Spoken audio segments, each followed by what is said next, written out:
तपाईहरुको घरमा पनि परिवार छ, तपाईको पनि श्रीमती छोराछोरी होला, तर एक दिन तपाईहरुको घरमा यो घटना पर्छ तब मात्रै तपाईहरुलाई थाहा हुन्छ र पीडा थाहा हुन्छ। त्यसकारणले त्यतिखेर तपाईहरु आउने भनेकै न्याय माग्नलाई यस मृत्युदण्ड नागरिक अभियानमा नै तपाईहरु जोडिनु पर्ने हुन्छ। आजका मितिबाट हामीले माइती गठबन्धन जस्तो एउटा गरिमामय स्थानबाट के घोषणा गरेका छौं भने कुनै पनि व्यक्तिलाई काटिन्छ, मारिन्छ या चाहिँ अपहरण गरिन्छ भने त्यस्ता व्यक्तिहरूको अब चाहिँ कसैले पनि परिवारलाई हामी यसैबाट घोषणा के गर्छौं भने हामी चाहिँ लास जिम्मा नबुझ्न र त्यो लास त्यो अवस्था परेको खण्डमा हाम्रो मृत्युदण्ड नागरिक अभियानमा तपाईहरु हस्ताक्षर गर्न र हामीसँग जोडिन रहेका गर्दै ती लासहरूलाई कसैको दबाब वडा अध्यक्षदेखि लिएर सम्बन्धित निकायले पनि तपाईहरुलाई दबाब दिएर त्यो लास तपाईहरुले उठाउनु पर्छ भनेमा पनि तपाईहरुलाई नउठाउन म आग्रह गर्दछु। यदि यो बहुमतको सरकारले अहिले 3 तिहाईले जितेको जुन सरकार छ यो सरकारमा पूर्ण आशा राखेका छौं। अब संशोधन हुने संविधानमा अहिलेको हाम्रा यी सरकारले पक्कै पनि हाम्रा यी मागहरू देखिनेछन् र यी अपराधीहरूलाई न्याय दिनेछन् भन्ने म बालन सरकारमाथि पनि अपेक्षा राखेको छु, रवि लामी छानेमा पनि अपेक्षा राखेको छु। लगायत हामीले यो कुनै पार्टीलाई विरोध गर्न खोलेको अभियान होइन, कुनै यो राजनीतिक दलको अभियान पनि होइन। हाम्रो यो पीडितको लागि न्यायको लागि खोलिएको यस अभियान हो। किनकि हाम्रा पीडित हुने व्यक्तिहरूले के छ भने पीडितहरू व्यक्ति त्यसै पनि पीडित हुन्छन् बोल्न सक्दैनन्।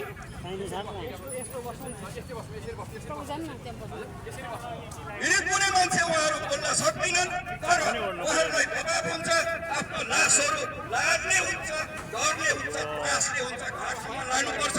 त्यस पछाडि दलिन्छ, गरुडपुर लगाइन्छ, 13 दिनको धच्किरा सकिन्छ। तर ती अपराधीलाई यो अहिलेको कानुनले समातिन्छ।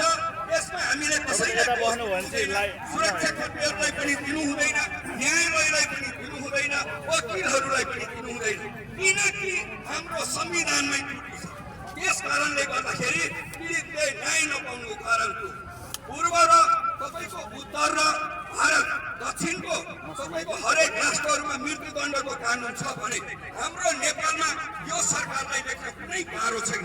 किनकि जुन देशमा मृत्युदण्डको कानुन मृत्युदण्ड लेखिन्छ त्यो देशमा 12 बजे राति मृत्युदण्डको कानुन घोषणा भयो भने अटोमेटिकली भोलि बिहान उज्यालो हुँदैदेखि नेपालका जनताहरू अनुशासित हुन्छ, डर हुन्छ। जस्तै म साउदी अरब 17 वर्ष बसेर आएको मान्छे हुँ, हामी त्यहाँको कानुन फलो गरेर आएको व्यक्ति हुँ। त्यस कारणले गर्दा त्यहाँ कसुर अनुसारको सजा हुन्छ। जस्तै अपराधी नै हो त्यहाँ पनि निरपराधी पार्दैन, अपराधी गरेको अपराधी त्यसमा पनि टेक्नोलोजीको देशमा छ। यो देशमा पनि कानुन बनाएपछि नेपाल सरकारले टेक्नोलोजीहरू भित्राउनु पर्छ कि निरपराधी नपरुन् र अपराधी मात्रै। तपाईहरु डराउनुहुन्छ होला यो कानुन यदि लागू भयो भने सबै मान्छे झुलिन्छ, झुलिने होइन। जो मान्छेको कसुर छ, जो मान्छे कसुरदार ठहर्छ त्यो व्यक्तिलाई मात्रै झुलाइदिन्छ, जुन साउदी अरबको कानुनमा पनि छ, इन्डियाको कानुनमा पनि छ।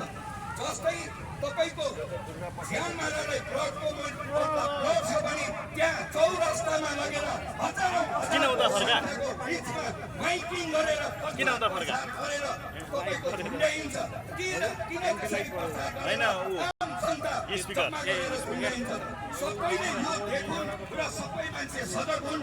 अपराध भनेको यो हुन्छ, अपराध यो गर्नु हुँदैन भन्ने एउटा सन्देशको लागि साउदी अरबमा चौरामा झुन्ड्याउँछ भने तपाईको बलात्कारीहरूलाई मृत्युदण्ड दुनियाँले फाँसी छ। त्यस पछाडि तपाईको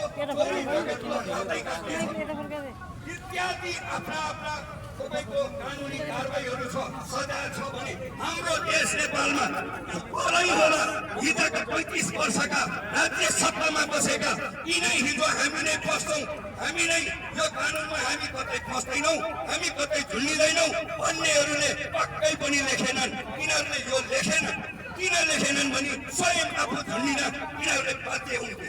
त्यस त्यस कारणले म अहिलेको सरकार बहुमतको सरकार भएकोले यो सरकारमाथि आम जनताको भरोसा पनि रहेकोले गर्दाखेरि म यसै माइती घरबाट तपाईँको मृत्युदण्ड नागरिक अभियानको तर्फबाट अहिलेको यो सरकारलाई म मेरो फेरि पनि हृदयदेखि नै आशा र आग्रह गर्दछु। अब लेखिने जुन संविधानमा मृत्यु